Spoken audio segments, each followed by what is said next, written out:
So hey guys, welcome back. This is Anmol Shukla and a very warm welcome to my YouTube channel History with me. आज के इस lecture में एक बेहद important topic जिसमें लोग बहुत ज़्यादा कंफ्यूज हो जाते हैं वो है कंज्यूमर इक्विलिब्रियम। वो करने वाले हैं हम कंज्यूमर इक्विलिब्रियम के बारे में थोड़ा सा एक इंट्रो पार्ट लेंगे, फिर कुछ टर्म्स की बात करेंगे, दो अप्रोचेस की बात करेंगे, कार्डिनल यूटिलिटी अप्रोच और ऑर्डिनल यूटिलिटी अप्रोच। कुछ टर्म्स देखेंगे, उसके बाद हम फिर सिंगल कमोडिटी कंज्यूमर इक्विलिब्रियम को पढ़ेंगे और फिर दो या दो से ज्यादा कमोडिटी के लिए कंज्यूमर इक्विलिब्रियम को पढ़ेंगे। देखो फूक के इसमें कदम रखना, क्योंकि अगर समझ गए तो इट्स वेरी सिंपल, नहीं समझे तो हमेशा कंफ्यूज रहने वाले हो। ये एक ऐसा टॉपिक है। So with this we're gonna start consumer equilibrium, but इससे पहले बहुत सारे लेक्चर्स ऑलरेडी अपलोड कर चुका हूँ। एटलीस्ट इससे पहले का लेक्चर देख के आइए, क्योंकि उसमें मैंने इंडिफरेंस कर्व को आपको समझाया है। इंडिफरेंस कर्व बहुत इंपॉर्टेंट है आपके लिए समझना, नहीं तो आप आगे वाले वीडियोस को आई एम श्योर अच्छी तरीके से नहीं समझ पाओगे। तो इससे पहले वाली वीडियो इंडिफरेंस कर्व जरूर देख लीजिए। शुरुआत करते हैं कंज्यूमर इक्विलिब्रियम के। इससे पहले अगर आप चैनल में नए हैं तो चैनल को सब्सक्राइब करें, जिससे मुझे ज्यादा से ज्यादा मोटिवेशन मिले और ज्यादा से ज्यादा वीडियोस में लेके आऊं आपके लिए। Let's start consumer equilibrium. देखो पहली लाइन यहाँ पर क्या लिखी है, लिखा है consumer equilibrium will be reached when a consumer is deriving maximum possible satisfaction, maximum possible satisfaction from the goods and in no position to rearrange his purchase of good. Science में आपने पढ़ा होगा इक्विलिब्रियम के बारे में। तो जब हम साइंस में पढ़ते थे इक्विलिब्रियम के बारे में तो हमें पता है इक्विलिब्रियम एक स्टेट ऑफ रेस्ट होती थी। It is a state of rest जहां पर फर्दर फिर एक स्टेबलनेस क्रिएट हो जाती है, जहां पर हम एक स्टेबलनेस अटेन कर लेते हैं और फिर हम चेंजेस जो है वो नहीं चाहते कि भाई कोई भी चेंज हो, किसी भी तरीके का इंक्रीज मूवमेंट देखने को मिले, डिक्रीज मूवमेंट देखने को मिले। ओवरऑल एक स्टेबलनेस, एक state of rest, that is what equilibrium है ना इज। तो अगर इक्विलिब्रियम इस तरीके की चीज है तो कंज्यूमर इक्विलिब्रियम क्या होगा? कंज्यूमर के लिए इक्विलिब्रियम ये होता है कि भैया एक ऐसी स्टेट कंज्यूमर के लिए जहां पर कंज्यूमर ने मैक्सिमम सेटिस्फैक्शन अटेन कर लिया है किसी कमोडिटी से उसने मैक्सिमम पॉसिबल सेटिस्फैक्शन जो उससे मिल सकता है, जो मैक्सिमम यूटिलिटी उससे मिल सकती है, वो उसने अटेन कर लिया है गिवन हिज इनकम। अपनी इनकम के हिसाब से, कुछ ना कुछ इनकम भी तो होगी जो कंज्यूमर की होगी, अपनी इनकम के हिसाब से और एक बजट लाइन के हिसाब से जो मैक्सिमम पॉसिबल सेटिस्फैक्शन वो अटेन कर सकता था उसने कर लिया है। एक ऐसी स्टेट जिसके बाद अब वो ज्यादा खर्चा नहीं करना चाहता, यानी कि अब वो और एक्सपेंडिचर अपना नहीं बढ़ाना चाहता, अब वो उसी स्टेट में रहना चाहता है, क्योंकि उस स्टेट में उसे उसकी इनकम के हिसाब से मैक्सिमम पॉसिबल सेटिस्फैक्शन मिल रहा है, उसकी बजट के हिसाब से उसे मैक्सिमम पॉसिबल सेटिस्फैक्शन मिल रहा है। वो पॉइंट होता है कंज्यूमर इक्विलिब्रियम का। बट इसमें कुछ बहुत सारे इकोनॉमिक्स के टेक्निकल टर्म्स जुड़ जाते हैं, तो टेक्निकल टर्म्स से रिलेटेड बातें हम करेंगे। बट फिलहाल कॉन्सेप्ट बस इतना है कि वो पॉइंट, एक वो पोजीशन जहां पर कंज्यूमर आ जाए कि जब वो अपने एक्सपेंडिचर को नहीं बढ़ाना चाहता है, नहीं घटाना चाहता है, घटेगी तो अब उसकी सेटिस्फैक्शन, उसकी यूटिलिटी घटेगी with the approach of law of diminishing marginal utility, कि जैसे जैसे क्वांटिटी बढ़ेगी तो भाई आपकी जो यूटिलिटी है वो घटेगी। ओवरऑल अब उसकी इनकम के हिसाब से, बजट लाइन के हिसाब से उसने मैक्सिमम पॉसिबल सेटिस्फैक्शन अटेन कर लिया है। यही है कंज्यूमर इक्विलिब्रियम, और वो नहीं चाहता कि अपने परचेज ऑफ गुड्स को किसी भी तरीके से वो रीअरेंज करे। तो अब आगे बढ़ते हैं, देखिए क्या लिखा है। The indifference map in composition with the budget line allows us to determine one of the combinations of goods and services that the consumer most wants and is able to purchase। इस बात को समझते हैं। कुछ technical terms प्रयोग किए गए हैं यहाँ पर। एक टेक्निकल टर्म जिससे आप वाकिफ हैं, नहीं वाकिफ हैं तो ये आपकी गलती है, क्योंकि आप अब पिछली वीडियो नहीं देख के आए। सो इट्स बेटर पिछली वीडियो देख के आए, तभी तो चीजें समझ में आएंगी। इंडिफरेंस मैप, इंडिफरेंस कर्व क्या होता था? इंडिफरेंस कर्व में हम बात करते थे कि भाई कई सारे ऐसे गुड्स होते हैं, आसान भाषा में आपको समझाता हूँ, कोई बात नहीं। कई सारे ऐसे गुड्स होते हैं मार्केट में जो किसी कंज्यूमर को, भले ही इनको वेरियस क्वांटिटीज में ले लो, अलग अलग वो कमोडिटीज हैं, तो वो दो कमोडिटीज के बहुत सारे ऐसे कॉम्बिनेशंस बन सकते हैं जहां पर अलग अलग क्वांटिटीज में होने के बावजूद वो same level of satisfaction provide करते हैं। जब हम इसी को ग्राफिकल फॉर्म में रिप्रेजेंट करते हैं तो it's going to be a indifference curve. हमने बनाया भी था ग्राफ के फॉर्म में इंडिफरेंस कर्व को।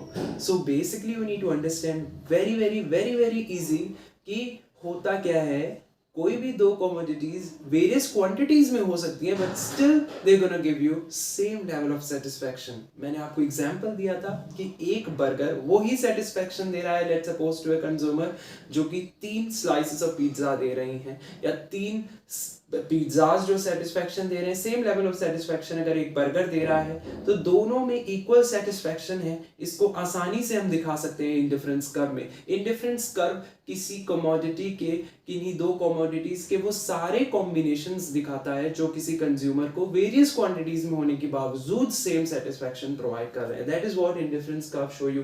तो इंडिफरेंस मैप वही है, indifference map in composition with the budget line. Budget line जिसको हम बजट कॉन्स्ट्रेंट भी कहते हैं। बजट कॉन्स्ट्रेंट का मतलब होता है कि भाई कंज्यूमर अपने बजट के हिसाब से चीजें खरीदेगा। वेरी बेसिक बजट लाइन के बारे में कुछ टेक्निकल टर्म्स में डिफाइन करूंगा।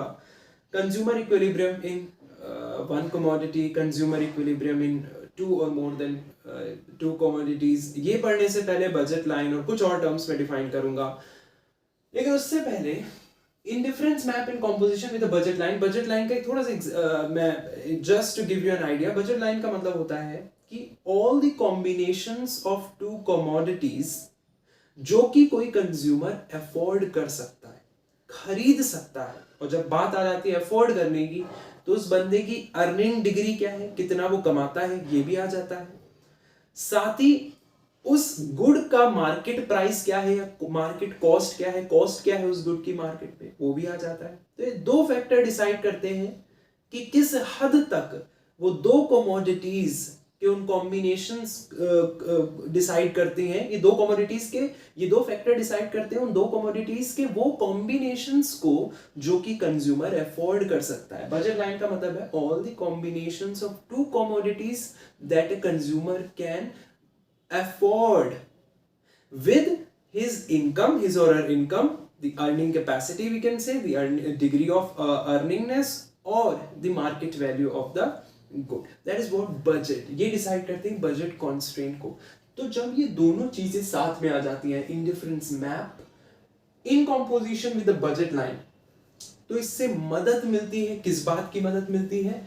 टू डिटरमाइन, ये पता लगाने में कि क्या होगा वो one of the combination of goods and service, क्या होगा वो one of the goods and service का कॉम्बिनेशन जो कि कंज्यूमर सबसे ज्यादा खरीदना चाहता होगा। इन दोनों चीजों से जब हम बजट लाइन और इंडिफरेंस मैप इन दोनों को जब हम एक साथ स्टडी करते हैं, एनालाइज करते हैं, तो इससे हमें मदद मिलती है ये पता लगाने में कि वो कौन सा गुड है, वो कौन सा कॉम्बिनेशन ऑफ गुड है जो कंज्यूमर सबसे ज्यादा चाहता है या जिससे उसे सबसे ज्यादा सेटिस्फैक्शन मिल रहा होगा। और इसी को हम कंज्यूमर इक्विलिब्रियम कहते हैं। Once again I am repeating, the indifference map in composition with the budget line allows us to determine one of the combination of goods and service।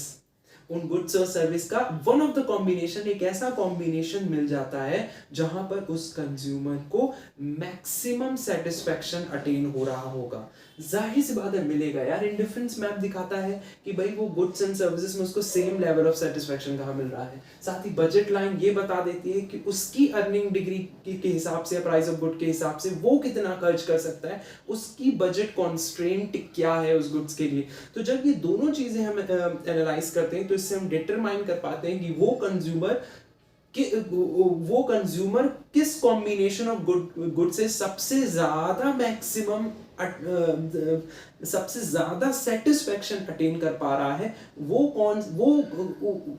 हम उस कॉम्बिनेशन का पता लगा पाते हैं जिससे उस कंज्यूमर को मैक्सिमम सेटिस्फैक्शन मिल रहा होगा। हम एग्जांपल पढ़ेंगे, घबराने की जरूरत नहीं है, आगे हम एग्जांपल पढ़ने वाले हैं एक वीडियो के बाद, 1 कमोडिटी और 2 कमोडिटी के केस में। तो एग्जांपल से आपको और क्लैरिटी समझ में आएगी, रियल लाइफ एग्जांपल्स होंगे वो।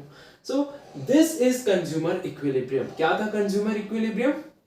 Consumer equilibrium will be reached when a consumer is deriving maximum possible satisfaction, जहां पर उसको अब रीअरेंज करने की जरूरत ना पड़े, पर गुड्स को गुड्स गुड्स पर और खर्चा करने की भी जरूरत ना पड़े या कम खर्चा करने की भी जरूरत ना पड़े, क्योंकि उस स्टेट में उसको मैक्सिमम पॉसिबल सेटिस्फैक्शन मिल रहा है। जो भी होगा, अब सेटिस्फैक्शन कम होगा, वो हो सकता है वो अपने एक्सपेंडिचर को नहीं खर्च करेगा, तो वो जब लेवल आ जाता है तो उसी को हम कंज्यूमर इक्विलिब्रियम कहते हैं।